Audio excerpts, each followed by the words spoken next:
Welcome to this video on the invisible mechanics of Wi-Fi. We will explore the structural deconstruction of how global data reaches the palm of your hand. While Wi-Fi feels like magic, it is actually a mechanical, physical relay system.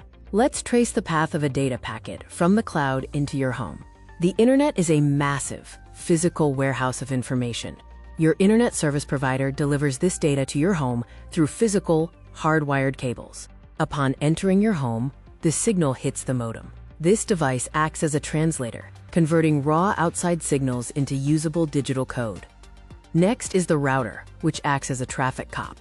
It inspects every incoming packet and directs it to the specific device that requested the data. Your router broadcasts data into the air as wireless radio waves, similar to a car radio.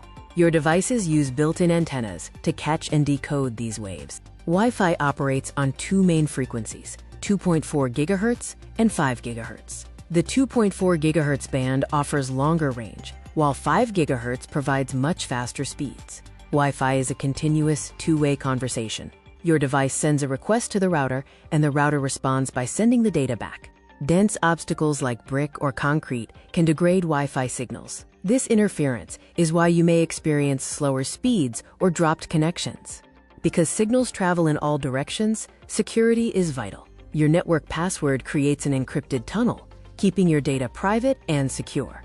In summary, data flows from the global cloud, is translated by the modem, directed by the router, and travels through the air to reach your device.